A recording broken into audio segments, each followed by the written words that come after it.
Deputy Chief of Mission for the Embassy of Iceland in Washington, D.C. And as he was telling us last hour, that makes him the number 2 person in the Icelandic Embassy in D.C. So we're very privileged that he would take a couple of days and come to Missouri Southern to speak as part of our Nordic semester. I mentioned earlier that he has lived in China, Russia, the United Kingdom, and the United States. And while he was serving in Moscow, he met his wife, who is a Mexican citizen. He met his wife at the U.S. Embassy in Moscow, and they now have a 1-year-old son who has dual citizenship, Iceland and Mexico. He enjoys hiking in the highlands, reading history. We've got a terrific overview last hour of Iceland, and I'm still boggled by the fact that the population of Iceland, 350,000, less than Kansas City or St. Louis for an entire country. So he's going to focus in a bit more this hour on the economy, on tourism, on sustainable development. So once again, please recognize Hreinn Palsson.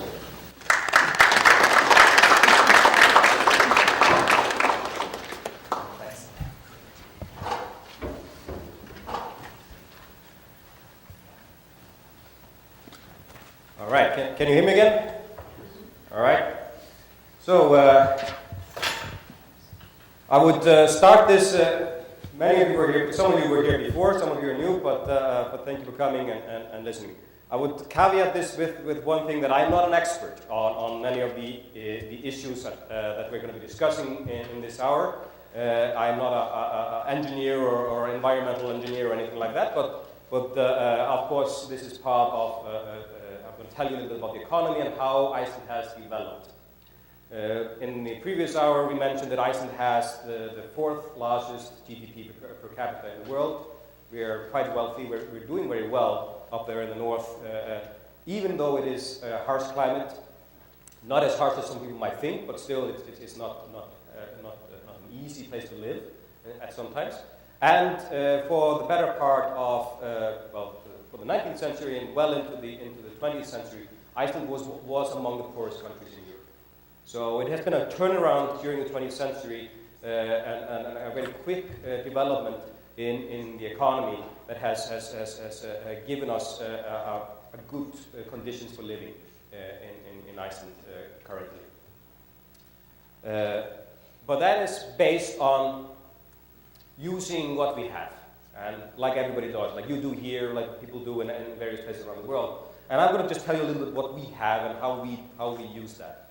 Now, the old way of the natural resource is the farming, is the farms in Iceland, is the farming community. The fisheries were a follow-up on that. That's something. And then we mentioned before hydro and geothermal. I'll mention briefly the oil and gas. There's the connectivity issues, which is a resource, not a natural resource, but it's a resource. Also, the tourism element is a resource that we have been able to use, and education of our workforce is also a valuable and important resource for us. So this is trying to bring together all the issues that we would consider as one of the main resources to underpin the economic situation in Iceland and the living conditions that we are quite happy and proud of, happy with and proud of. So we'll start with the farming. Farming is the oldest of the, sort of the occupations in Iceland. It has gone through periods of resurgence and declines. At the moment, it is actually in a resurgence. We have some of you may have gone to your supermarkets, and I don't know if you get them here, but in DC and various places you have the skyr, the Sikki skyr, various types of Mauri skyr. They have like 4 or 5 brands of skyr, which is Icelandic dairy products. Being sold here in the United States. That comes out of a resurgence of Icelandic farming, trying to find new ways and innovative means of using old recipes. This skyr is a dairy product, it's a yogurt kind of thing, which was used by the Vikings. So it's reinventing old traditions. We are selling a lot of lamb as a delicacy in various places, and we have fish farms. And there we'll also, I'll tell you a little bit more about it later, but that is also related to geothermal. We can use geothermal heat and energy for the production of fish farms. And then, even though I made a joke earlier about you have to stand up if you get lost in Iceland forest, we do have a forestry industry in Iceland. And that is part of, it's in certain locales, but it is growing. And it is for the local usage at the moment. But it is also a subsidy that we want to try to use to reforest the land that has been depleted through the years of vegetation in many ways. And we actually have a UN program based in Iceland with experts that teaches other countries, even Saharan countries, how to reforest and how to fight land degradation in various parts around the world. Now, I'll probably put a little bit more emphasis on this as my biggest bit here regarding sustainable use of resources, because this is what we're very proud of. It's our fishing industry. As I said, the Icelandic fishing industry was the backbone of our country, but we've had crashes, and as I say, it has gone through difficult times, and in the 80s and 90s, they were very difficult times. So there was need to rethink the fishing industry. And fortunately for us, both the industry, the fishing industry, government and scientific community came together and saying that it is not sustainable. We want to have a business for the coming years. We just don't want to go out and catch as many fish as we can and put as many kronas or dollars in our pocket today if we don't have any business tomorrow. So there was an element that the people wanted to work together to try to make the industry sustainable. And what we've done is we implemented a fisheries management system. It is an internal transferable quota system. So that's a quota that is set on catches for every year for each species of fish. And that was set, as I said, as a result of overfishing and declining stocks in the 80s and 90s. But the transferable quotas are flexible, but they're also very strictly enforced. So what they mean that they are transferable means if I own a small boat, I get a quota. If that is not a very economic way of catching the fish, I can sell the quota to help me get out of the business. And that would give me some money to re-establish myself in another business or find another way in the fishing industry to do, instead of going to catch it, to maybe work on selling it or whatever. So that has worked. It's not perfect, and there are a couple small communities who have complained that they lose their quota when one fisherman in that area sells the quota to somebody else. So it's not a perfect system, but it has helped us economize the fishing industry. So we are one of the few countries in the world that runs an unsubsidized fishing industry. Usually fishing and farming are considered in many parts, and this is of course not correct, but they are highly subsidized. And in some cases they are, in some cases they're not. The fishing industry usually is a very highly subsidized or highly protected element of economies in mostly European countries. But in Iceland's case, it is protected, yes, but it's not, it has full competition within the system. There are market principles, as I said. The sustainable utilization of living marine resources, no direct subsidies, so state aid, it's highly competitive. So there's no state aid for the fishing industry. And that is an important factor as well, because the state aid can be a disruptor in the protection scheme. If you encourage people to go out fishing with state aid, they're going to go out fishing because they get more money for it. But not having any state subsidies means that it has to be an economic rationale behind the fishing industry. And then there is very strict laws regarding discarding other species and stuff, other side catches. So this is everything has to be taken ashore, and there are certain rules and regulations to administer this. So there is some flexibility. There are elements to the system which have tried to make it economical and try to encourage renovation, innovation, and to try to make this the economies of scale as part of the system. And that has worked very well. And because companies are going, are consolidating, and we have then people have tried to find out new ways of using the fishing industry. The fishing industry, how can we make it even more sustainable? We have the quota system, you can catch the fish. But if you catch a fish, you can take it, you can work it, you can put it into a dish that you sell in Costco or something like that, and sell it off, and you get maybe $10 per kilo or whatever, depending on the sort of fish. So what people have been trying to do in Iceland to make it even more sustainable is find other ways of using the product. And that has happened quite successfully. We've had these innovation clusters, as we call them, related to the fishing industry. This has been now actually just this idea has become an export to other countries. There's one in Portland, Maine, which is also an innovation cluster regarding the fishing industry. And that is through this innovation clusters related to the fishing industry, we've come up with various ways of how we can use the fish, not just to feed people, but to do other things as well. And we'll go through a couple of the products that they have here. The quirky thing is fish skin being transformed into ties and belts and stuff like that. My president usually wears his fish skin tie when he goes to conferences. But then there are the things that used to be thrown away. The internal organs are being used to make enzymes for cosmetics. My wife uses these every day. It's called Penzine, which is it uses the enzymes from fish, basically waste, and it's very, very good for skin care. We have the oil from the fish being made into omega-3 capsules, which have health benefits.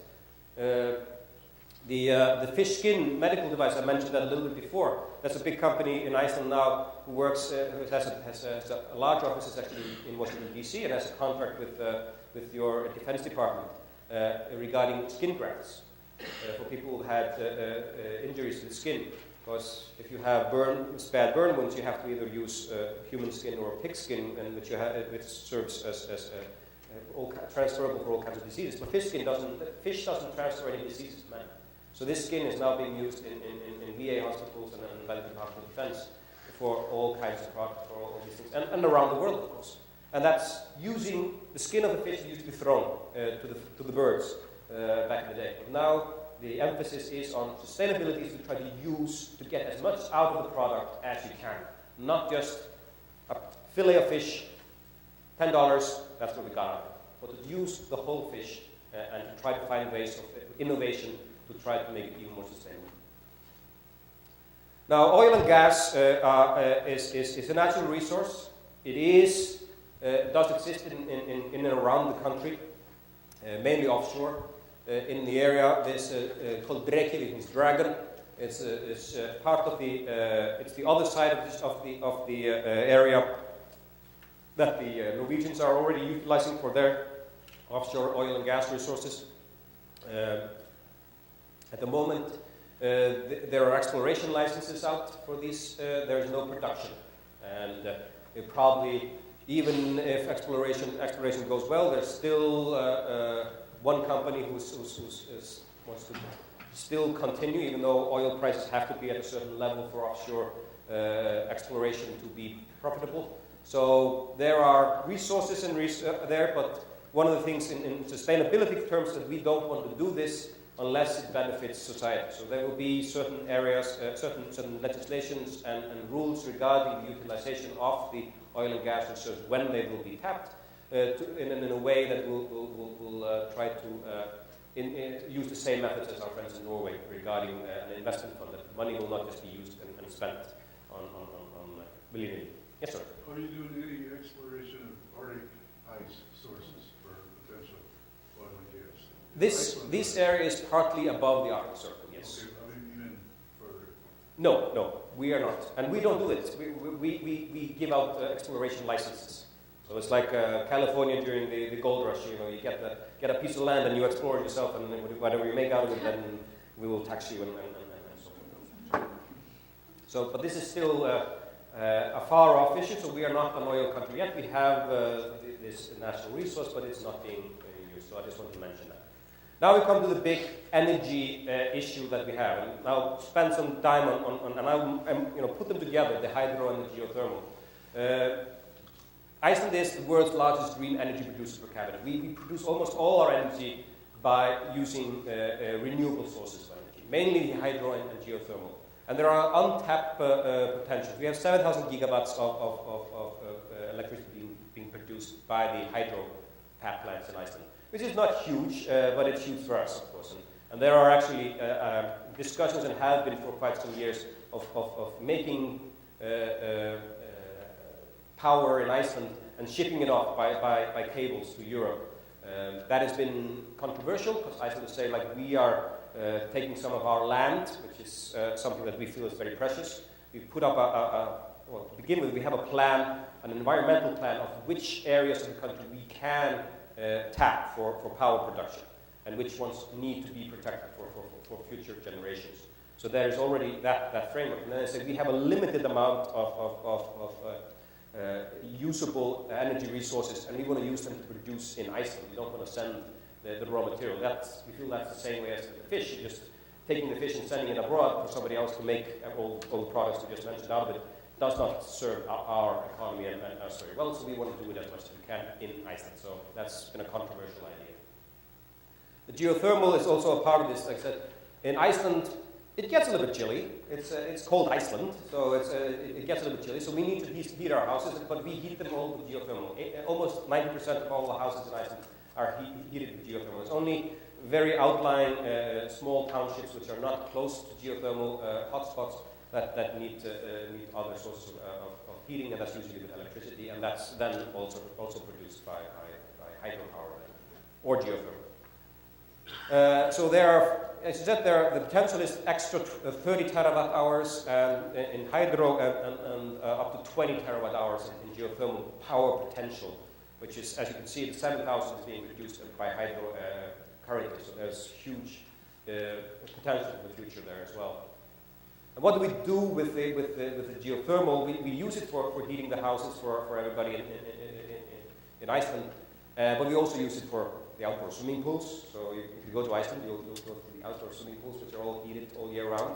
Some people think it's kind of sounds very wasteful, but it's just flowing out of the earth, so we use it for that. We actually have a beach in Reykjavik, which is heated with geothermal water. So we pump hot water into the ocean just to keep it a little bit warmer for you to swim in.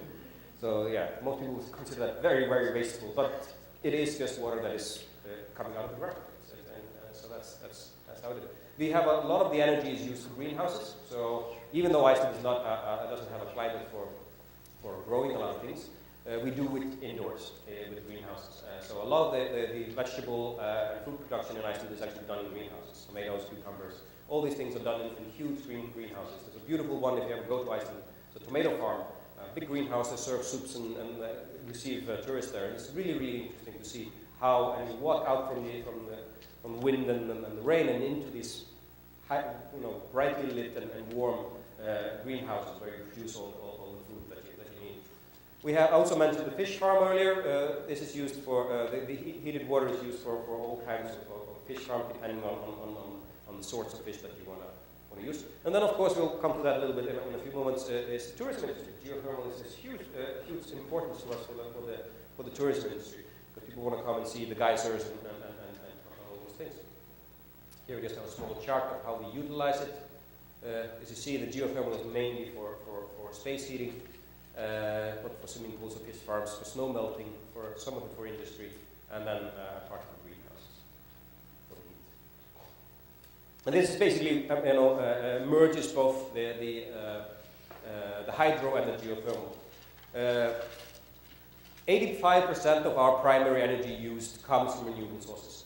The only thing that is not currently being run on renewables is mainly the transportation sector. It's the fishing fleet, it's the airplanes, it's the cars.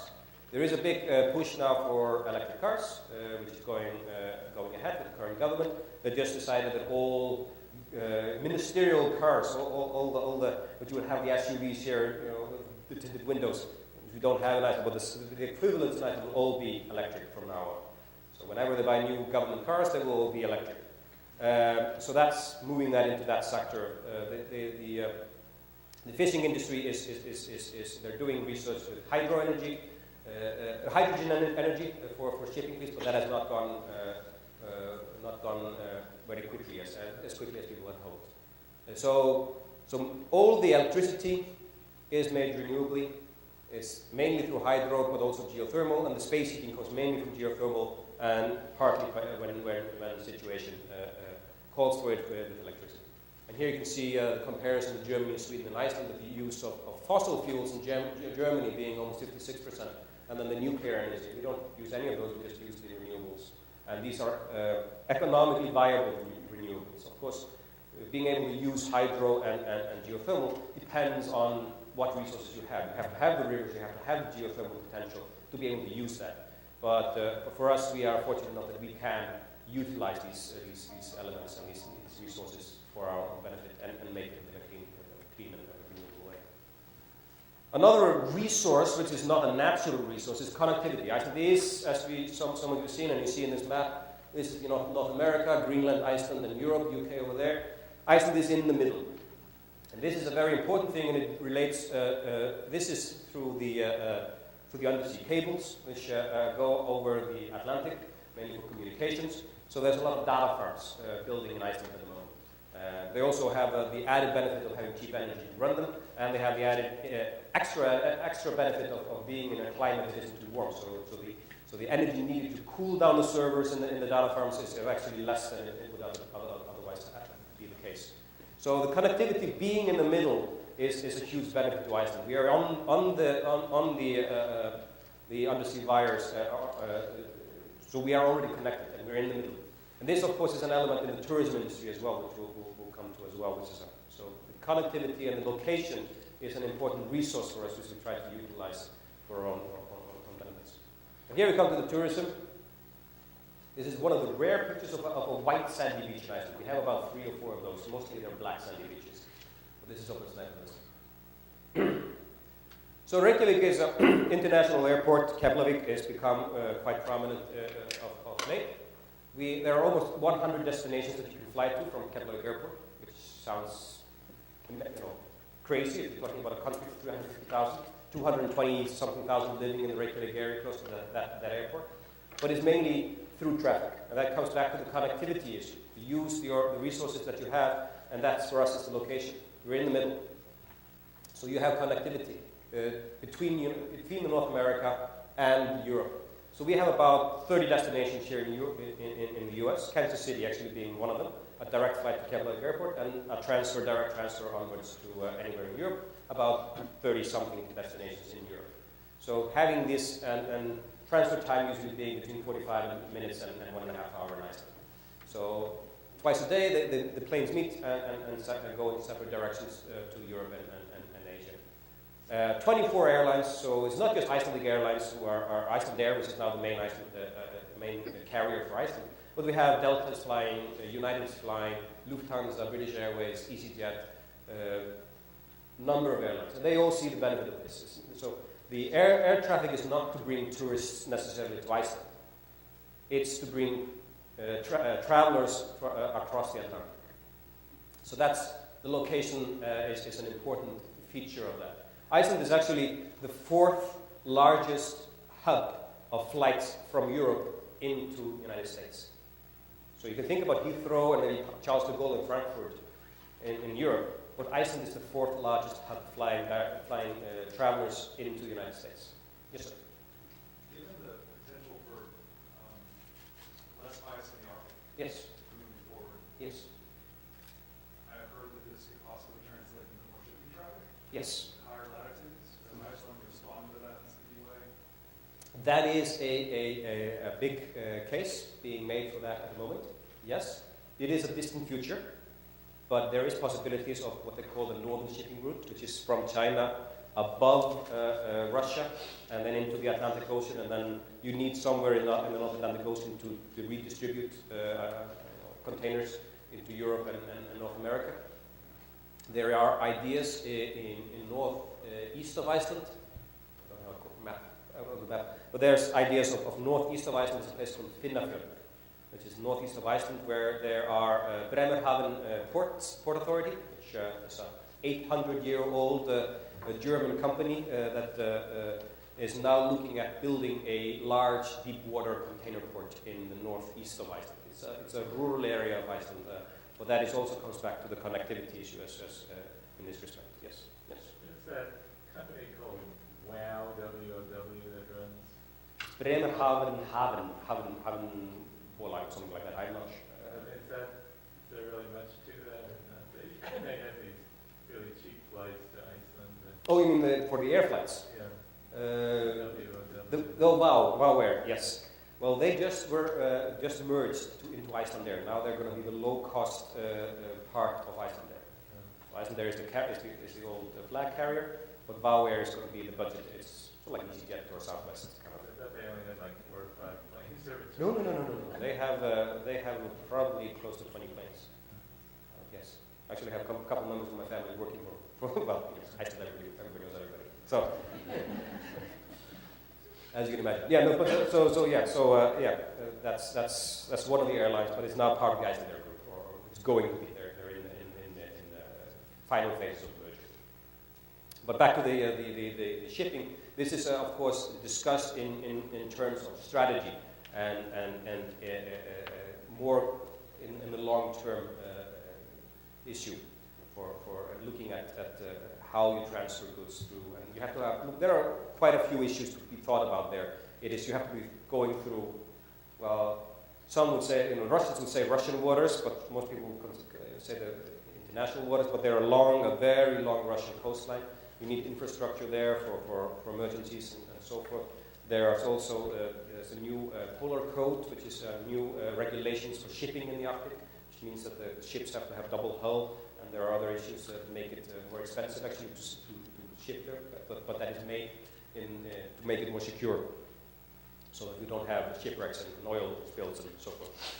So it is something to look at into the future, and Iceland is looking at possibilities with some European partners. Yes, sir. Continuing on that vein, I understand that Russia leads the world as far as icebreakers are concerned. They do. Okay, Iceland moving forward to any sort of new treaty with Russia as far as that utilization and the shorter route across the top of the world? No. It's all based upon global warming, I understand. It is. No, Iceland is not looking at any specific agreement with Russia in this respect. What we do work very closely together, the 5 Nordic countries, along with Canada, the United States, and Russia, in what we call the Arctic Council. And the Arctic Council has been looking at these issues, both economic issues. We do not discuss security issues in the Arctic Council for obvious reasons. That the Russians we have some issues with our Russian friends in this respect. But in the Arctic Council, we do discuss issues of environment, of social development, of economic issues. Actually, there's a special Arctic Economic Council. So these are issues that all are tabled in this venue where we all discuss them. And shipping has been a topic for many years, and there are issues being discussed about how to do this in the most efficient and most economical way, and how to resolve problems before they become problems. A good example of this, and it goes back to the Arctic and goes back to fisheries that you talked about before. Only at the end of last year in Washington, D.C., all the Arctic states, along with a few countries that are part of our observer states to the Arctic Council, signed a moratorium on fishing in the Arctic. So all of us together, United States, Iceland, the Nordics, even China and Japan and Korea, they signed an agreement that we would not go into Arctic waters for fishing until we have explored and done scientific research on the stocks there. So it's not possible to go fishing there today, but it's not very common for us in our daily lives that we are thinking something that might happen 10, 20, 30 years ahead in the future, but we have already an agreement of how we're going to deal with it. So that's one aspect of what we're doing, but we're doing it jointly. So back to the tourism. As I said, this has become one of our major industries, and the location is an important factor here. Are we on time? Yeah, okay. So here you can say, this is the chart I promised in my earlier lecture. You can see the change in the tourism in the last 7 years. This does not count the current year, which looks to be about 2.5 million. So you can see, to build up infrastructure is a challenge when you have such a crazy increase every year on tourism. The increases are now only about 5% a year, which still is a very, very healthy increase. But it's been a challenge for our infrastructure to deal with this. The airport has a $300 million program for us to try to keep up with the traffic there. So they are working on the road systems, they are working on hotels in rural areas, as we discussed as well before. So there are challenges, but it's all going, it's all moving in the right direction. Now the last aspect I will also mention, and that's something that is I'm sure near and dear to the audience here, that is human capital, human resources. It's the people, the education. We have a high level of education in Iceland that is done with both by government means, but also with some student loans that are guaranteed for us. So a lot of young Icelanders are well educated in Iceland, and a lot of Icelanders go abroad for further education and return. So we have a young and skilled multilingual workforce. And if you're from a small country, you have to be multilingual. Nobody speaks your language, so you have to speak other people's languages to be understood. So that's comes from a small community. So human resources, we have, as I mentioned before, we have high-tech companies. So some of you may know EVE Online, which is an internet-based computer game. Keresis is the company with the skin grafts I mentioned. Marel has about 700 employees just here in the US, working in plants, producing equipment for the US market.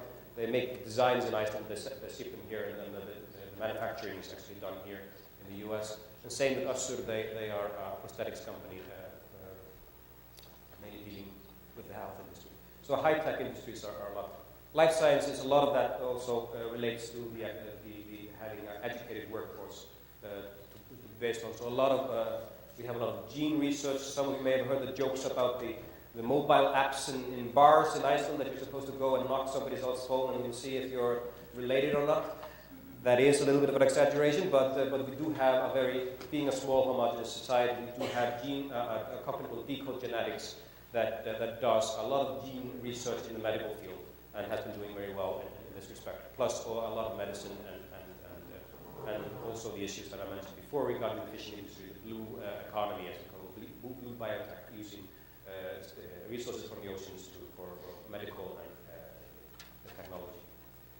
This is just a long list of all kinds of indexes that are also based on having invested in human capital in society. Selavi.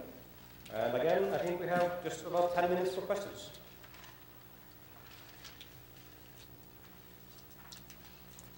This might be a multiple question. Sure. China tried a few years ago to purchase the thing for there.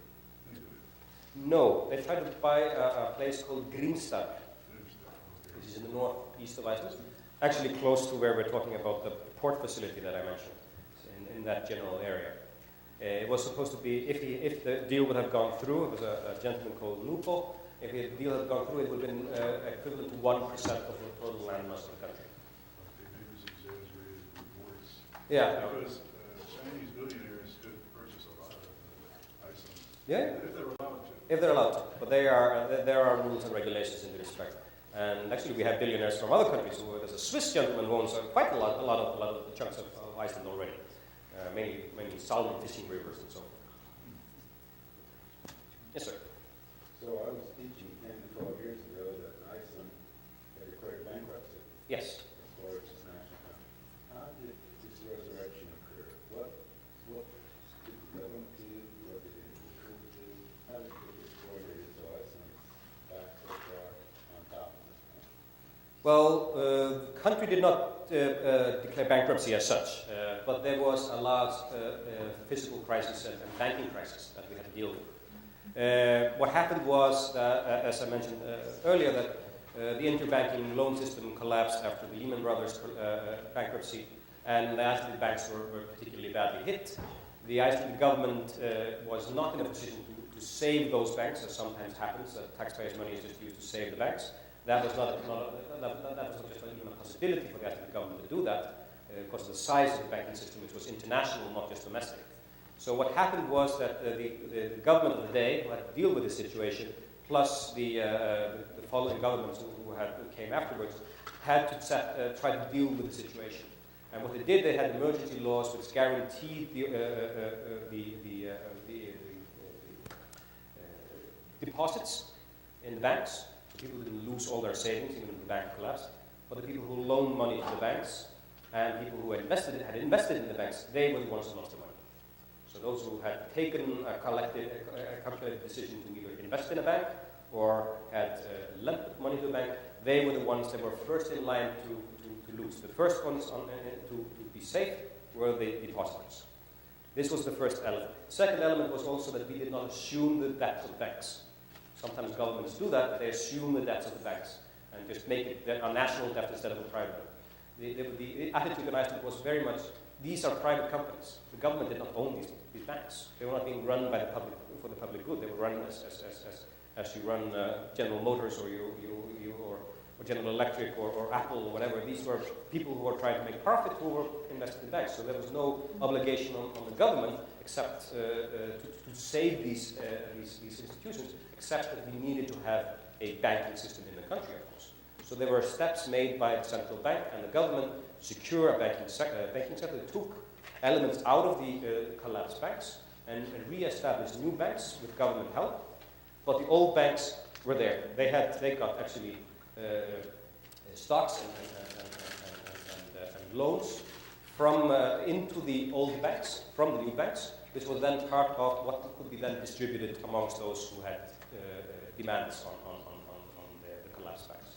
So this is usually what is considered to be how Iceland avoided being dragged completely into the mix, because the banking system was just too big. So they insulated the depositors and the banking system and the Icelandic government from the collapsed banks. So that was left to deal with itself. And it took 10 years to work out of it, but a lot of money was actually made out of that and paid to those who had claims on the banks because they made a system that it was not all a fire sale getting rid of all the stocks. Because the banks actually had some pretty good assets, but that took time to liquidate and receive money for. And part of those assets were the new banks that then became government-owned and now are being privatized again. So that's one of the reasons that Iceland has recovered quite quickly from this, and also the tourism industry was a big one. I understand that as many as 23 bankers were sent to prison over this. Yes. Because of their bad decision making. Okay. Now, we had the same situation in the United States, and we, the taxpayers, caved in and immediately assumed that initially $700 billion is probably $1 or $2 trillion right now. But has that led to more conservative banking in Iceland? And because these were private banks making private decisions that weren't good. There's a number of people who have received sentences for issues related to the economic crash. Mostly those are people who have been found guilty of fraud or insider trading, and so forth. So they've not been put into jail for the decisions they made for running them into the ground, but more for issues related to how they ran the banks, that they were doing insider trading maybe in the last days before the collapse, knowing that things were not going well, that they were making loans to each other or that weren't guaranteed fully or making that made the situation of the bank more unstable. So those kind of decisions have led to some people having service sentences in Iceland for issues that were by law illegal. So yes, and it has resulted, I think, now the Icelandic banking sector is not internationally oriented, it is domestically oriented. Yes, sir. Has there been a lot of emigration out of Iceland over the years, or does most people stay there? Most people stay. After the crash, there was a large outflux of especially skilled labor, carpenters and plumbers and so forth, because in crashes and crash, you don't have big housing projects going on. So those people a lot of them went to Norway, some stayed behind, and a lot of them moved back to Iceland. also, we have had a lot of influx of foreign workers to Iceland, especially to work in the service industries.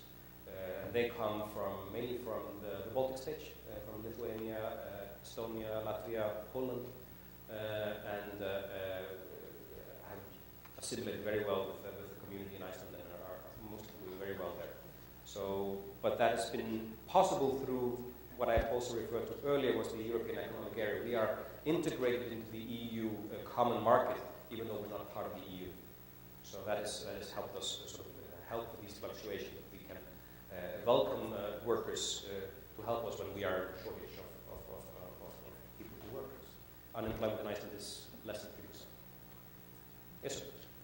So you're integrated with Europe in terms of the market, Yep. and you were part of the Schengen Agreement. Yeah. To what do you attribute the reticence to become an EU member? What do I? To become a full EU member. We will not. I seriously doubt that it will happen. It's an independent streak in Icelanders, I guess. There are a couple of issues. The fishing rules and regulations are not to our liking at the moment. There has been some discussion of changing them in the EU, but that has not happened. Second thing is that we would always be what we would say, a net contributor to the EU. We already are, but we feel that will be more. We also feel that we are a small country. We would have not that have that much influence, maybe. We do have influence on laws and rules through the EEA agreement already. So the benefits have, at least in opinion polls and among the general public, have not been there. I guess if Norway would join the EU at some point, but made two attempts and both times been voted down in national referendums, if Norway would join, Iceland would probably follow suit. That is my personal opinion, at least, or sort of expectation. But at the moment, there is only one political party who seriously discusses joining the EU. That's the Social Democratic Party. And they are measuring around sort of 18%, around 15 and 20% in opinion polls. And there's only once that I remember that opinion polls showed a majority for wanting to join the EU, and that was just after the crash in 2008 or so. So there is not a huge movement to join the EU in Iceland. We are, like some other northern European countries, we're a little bit Eurosceptic. I'm referring to our friends in the United Kingdom, for example. We'll be more of that. Yes, ma'am. How difficult is it to immigrate to Iceland? Say you don't want to work there, you just want to live there and spend your retirement money there. How difficult would that be for a person? I can only tell you that dealing with immigration authorities everywhere around the world is not easy. As Chad just told you, my wife is from Mexico. It took me 18 months to establish her residency. That's not citizenship, that's the residency. So it is tricky. There are strict rules. If you're not a European, Europeans can come. And if you're a Spaniard, or if you carry a Spanish passport or a Greek passport, you can come and you can stay for however long as you want, and you're already automatically into the welfare system and you can go to hospital and all those things. But if you're coming from other places, it is tricky. It is tricky. And there are strict rules about it. We have a quota for refugees every year, which is to accept people outside the normal immigration channels. But if you're not EEA, you're not a refugee, the rules are quite strict. Yes, sir. How much does Iceland export versus they import? You have a large trade deficit, and who do you mainly trade with then? We mainly trade with Europe. The single country that we do the most trade with is the United States. The US has a surplus in its trade of goods to Iceland, mainly thanks to Iceland buying 20 Boeing 737s the other day, but also we buy a lot of stuff from the United States. We actually do have a surplus of the United States in services, and that's mainly because of those 737s are then flying tourists from Europe to the United States, so that counts, and Americans to Europe, the other way around. That means that's the service revenue comes against them. So Iceland does have trade surplus in general at the moment, but it depends on which individual countries how we stand. Yes, I think we're exactly done, I think. Am I right? Thank you for staying and listening, and if you have any questions,